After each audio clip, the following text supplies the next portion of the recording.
Another great tool for retouching is the Liquify filter. But like with any retouching tool, you'll definitely want to be subtle using this tool. One of the most common problems when you're on location shooting portraiture is, of course, the wind with people's hair, or maybe somebody comes in and has a portrait taken and they haven't even done their hair. So on this couple, let's go under the filter menu and choose Liquify. And I'm going to be really subtle with what I do, but I'm just going to kind of reshape both of their hairdos a little bit. When you first come into Liquify, you will probably see this dialog. You probably won't be in the advanced mode. So let's just start here. And I'm going to use the first tool here, which is the forward warp tool. The forward warp tool allows me to just click and drag. So for example, if I click here and drag, you can see that it just moves in the direction that I drag. Now, one of the things that I often see is that people try to use a really small brush and go in and drag multiple times, which is fine if you want to give him a mohawk, but that is not the look that we're after. So I'm going to hold down the Option key and click Reset.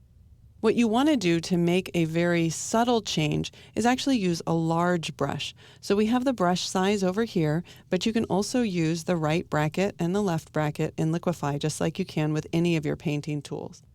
So the hot spot of this tool is obviously the cross in the center. Wherever you click with that and drag, that area will be moved the most, and then it kind of fades out as it reaches the outer circle of the tool. So in this case, I want to do two things. I want to bring this area down a little bit, so I'll get a little bit smaller of a brush, and then just kind of click and drag down to shorten those hairs. And then I'll come over here and just click and drag up a bit in order to just kind of round out his head here, because obviously the wind is blowing in this direction. And we'll do the same thing here for her hair. Let's just give her a little bit more hair, a little bit more fullness there. And we'll just tuck in this hair a little by just clicking and dragging to the right. So obviously this is very subjective, but I do find that in a lot of cases, women do actually want a little bit more volume to their hair. And of course, someone's head is always going to look nicer if it's nice and round. So let's go ahead and click OK. And we'll just do a little before and after using Command Z or Control Z to undo and redo. So you can see that after being liquefied, he's got a much nicer hairline and she's got nicer, fuller hair. Let's go ahead and move to our next image. I have to say this is probably one of the more unflattering positions that you could photograph this woman in, but perhaps it's the only photograph that she has and you want to make it a little bit better. The last time I was pretty confident and I just liquefied directly on the background. But don't forget, if you're not as confident, you can always make a copy by just using Command or Control J to duplicate that background layer, and then you can always come back or at least toggle on and off and see the before and after that way. So again, I'll go into the Filter menu and select Liquify. Now in this case, we're going to need to pay attention not only to the area that we're liquefying, but also the background, because we don't want to stretch it that much. Now for this little bump right here, what I'm going to do is I'm going to use my right bracket key to get a much larger brush, and then just click and drag to tuck that little area in.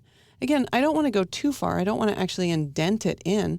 I just want to maybe bring it in just a touch. And then up here underneath the arm, not only am I going to bring it to the left, but also just up a little bit. And the same with this right area of the arm here in the underneath part of the arm. Then I'll move to the outer part of the arm and we'll just tuck in. We'll just make a little indentation here so that it looks like her shoulder ends. There's more definition to where this muscle might begin there. We might get a little bit of a smaller brush here and also just pull in the side of her neck. Maybe do the same on the other side. Again, it's a really small movement. If I use Command Z or Control Z, you can see that all I've done is just a little bit of a movement there, just adding a little bit of a roundness to her neck. Where it's going to get difficult is over here on the left-hand side, because her arm is in kind of an awkward position here. And you'll notice if I click and move anywhere in her fingers are going to start looking really odd. So I might just position my cursor right here, and we might just be able to tuck that in just a little bit. If I wanted to do more, maybe I should wait and actually do maybe a copy and paste in Photoshop. But again, I can move this line in a little bit right here just to straighten it out. And then I'll get a much bigger brush And what we need to do is we need to straighten out these lines that are going horizontally here. And so by just bringing down the lines and making them look more horizontal, that's going to flatten out the stomach area. I can switch to another tool.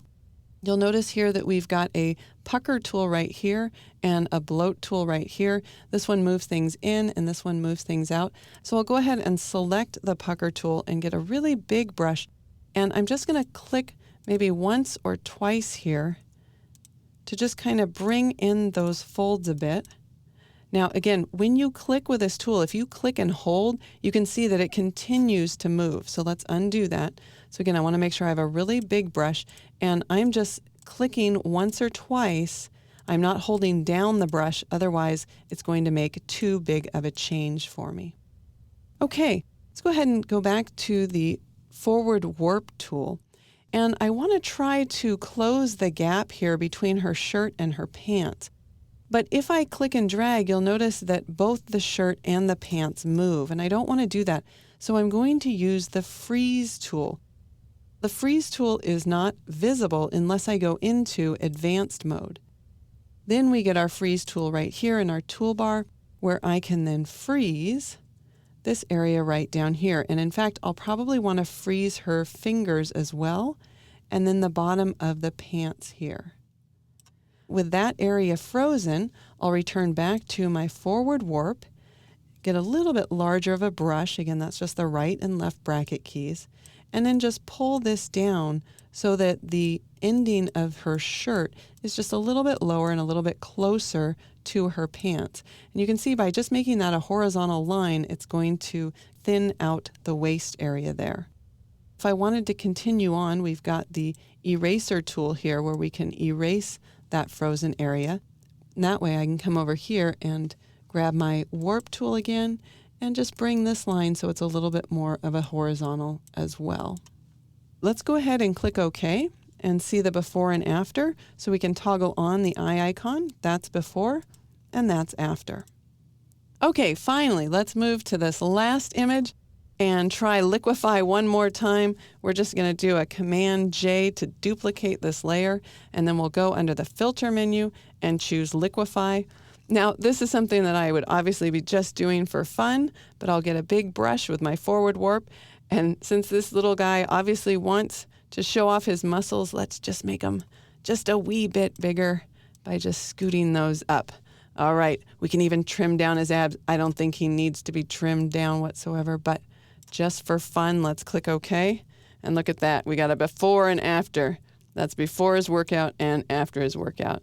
So again, I think you guys can see that Liquify can be used to do all sorts of things, but it can also be taken way too far too fast. So just remember that when you're retouching, you really want to make it subtle. You just want to remove the distracting elements in a photograph unless you're trying to do something funny like we just did with this little kid's muscles.